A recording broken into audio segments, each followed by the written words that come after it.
Well, the most extraordinary thing is that we're here in Davos. Obviously, it is very, very cold. And when you're at the top of a Swiss mountain in January, believe me, climate change seems a long way away. And someone was telling you today... I have to bring that up now. Like last year when Emmanuel Macron came to Davos, he basically had his keynote speech. And this is how he opened it. He said, when you're here at Davos, you can't really believe in global warming. And of course, Donald Trump was coming a couple of days later. And he said, well, it's good that you haven't invited anybody who doesn't believe in global warming.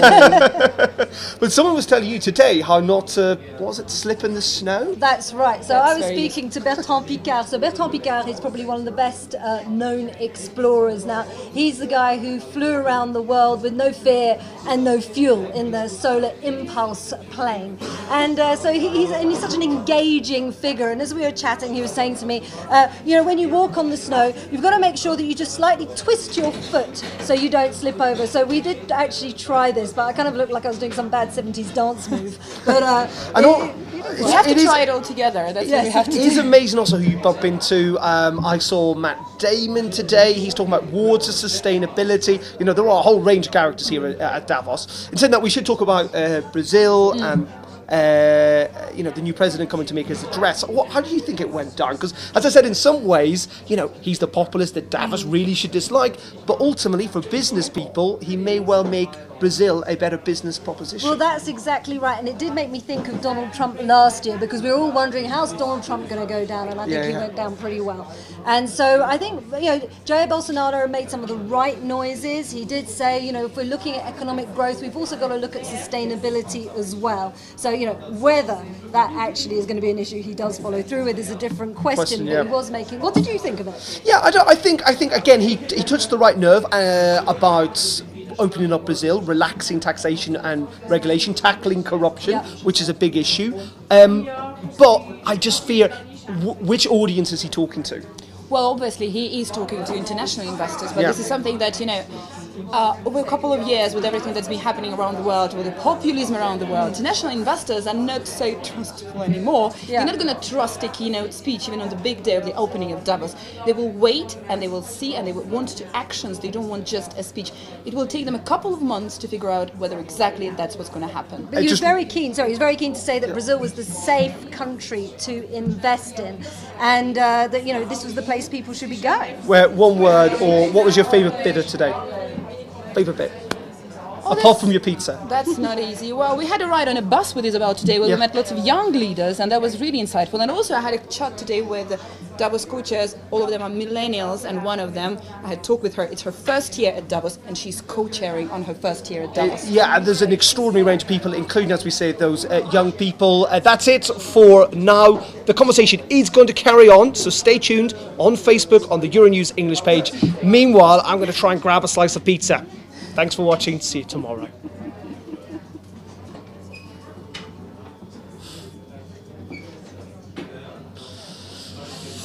Cool, thank you. I'm going to pull out my earpiece because we should now be on Facebook Live. Good evening, everyone. We've just been on the television talking about Davos. These guys have got pizza, which I think, are you allowed to eat on Facebook? I think we can. Can we eat on Facebook? I think we probably can. Especially we haven't eaten since so breakfast time. we kind of didn't talk an awful lot about Brazil and the kind of populism thing, and I think it is interesting, Sasha, and you touched upon it, which is that contrast with last year and Trump. Yeah, absolutely. Or the similarities almost. Well, that's the thing, similarities, either similarities or contrast. It was like when Trump decided to come last year, there was a really last-minute decision. Yeah. It was really days away from the speech, and the speech basically happened on Friday afternoon, when really? most of the speakers and delegates are gone. And I've talked to so many people last year. You remember that, Isabel, we were here, and they said, look, we have to rebook our hotels and our tickets because we want to stay, obviously. Now this year, on the first day of Davos, we have Bolsonaro, much anticipated speech. At the same time, because we don't have Theresa May here, we don't have Emmanuel Macron here, and we don't have Donald Trump here.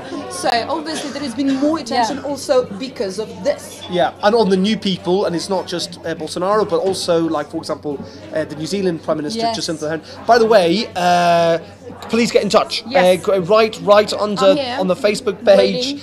We want your questions. We will try and answer them in the best way we can. You can ask us whatever you want about Davos. It's a fascinating place, strange place in many ways, with lots and lots of interesting people. I think you're beginning to like Davos. I am. I'm warming to it. I'm warming to it. Figuratively speaking. I'll be precisely. I'll be a convert by the end of the week. You're not going to want to leave, Darren. It's not that cold anymore. So Jacinta Ardern here again.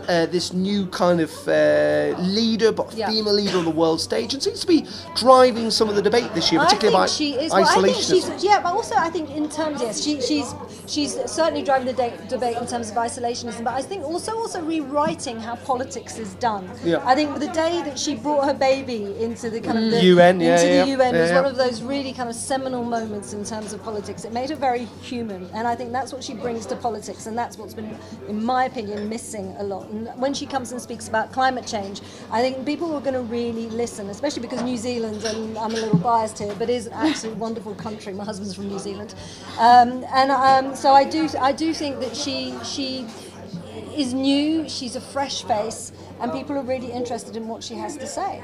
But isn't the problem though that actually the people that Jacinta Ardern is talking to, the people that David Attenborough's talking to, that Al Gore's talking to, they are people that are receptive already to that message. They're preaching to the converted. Yeah, and actually the whole point is it's the people who voted for Brexit and for Trump and for Viktor Orban in Hungary. This is who Davos needs to talk to. That's exactly right. When I was speaking to Bertrand Piccard, who is the explorer and who's the guy who kind of championed Solar Impulse, and he's here to kind of sell the kind of environmental message. He was saying, look, there's no point me speaking to environmentalists. I need to speak to these business people. Right. And he described them as pioneers. He said, look, these business people are pioneers. They push the boundaries in so many different ways. They can push the boundaries here because they will see a profit. And he's saying, I'm giving them 1,000 different solutions to make a profit in the green business. So, he's trying not to preach the converted, but it's true. We live in our little echo chamber, don't we? Yeah, and I think that is a bit of a challenge. So you were talking about young people. You said that was one of your highlights today, talking to young people. Yes, absolutely. Because think about it, Davos, like one of the most elite economic forum in the world, setting up the agenda for the year ahead, and the 6 young leaders, all millennials, are co-chairing Davos. And I talked to Noura Barouba today. She's one of the co-chairs. She is the member of the governing body of the European Youth Parliament. And she said, look, it's my first year at Davos, and on my first year I'm co-chairing at Davos. And I was like, okay, what's your impression, like human impression? And she was like, look, today I was at the Congress Center at the lounge, and I was just with all the world leaders there at the same time. It's quite intimidating. And she was like, it is. And she said, at the same time, I'm co-chairing here. I'm here to set up some kind of agenda and to talk about young people. She is in her 20s, would you say? Yeah, something in there. Someone's asking about pizza. Surprise, surprise. Surprise, surprise. Well, I haven't touched mine, as you can see, because I went on air just before that one as well.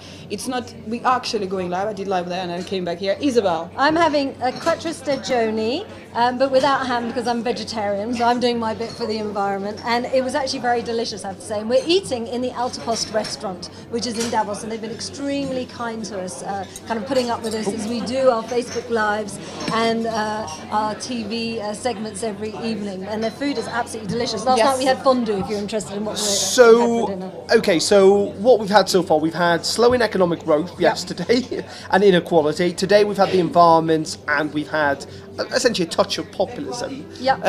Where are we going next? I think Europe. Tomorrow is the big Europe Day. We've got Angela Merkel speaking, and I think everybody's going to be really looking out for that. I think for me, who knows? Could be our last Davos speech. It could. They're going to be also Conte. And there'll be Italian Prime Minister in Davos. This is going to be another very, very interesting speech to watch after everything that happened with the row between Italy and the European Commission over the budget issues and the plans. And we've got the International Monetary Fund and even Italian Central Bank downgrading growth forecast for Italy for this year.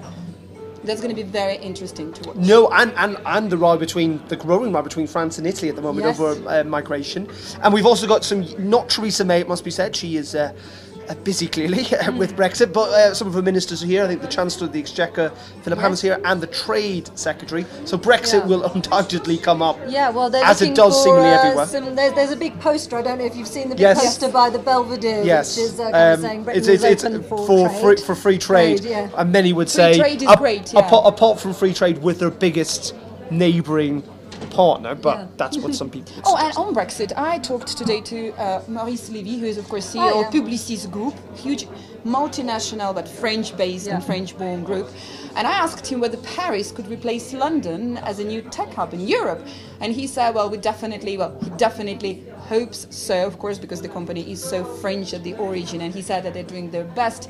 And then we discussed this amazing campaign some time ago to attract investment in Paris, and it was basically the slogan went with "Tired of fox, try frogs." Let's leave that because we're running out of time slightly. Let's focus on Davos to me. So I'm still getting used to it. And I've been talking to lots of people what they think the value of Davos is, and there is a genuine conversation to be had with really important, really interesting, and actually to a degree diverse range of people. Oh, I'm loving how Darren is changing his tune. I still come back to that. I mean, Davos is in some ways the ultimate echo chamber.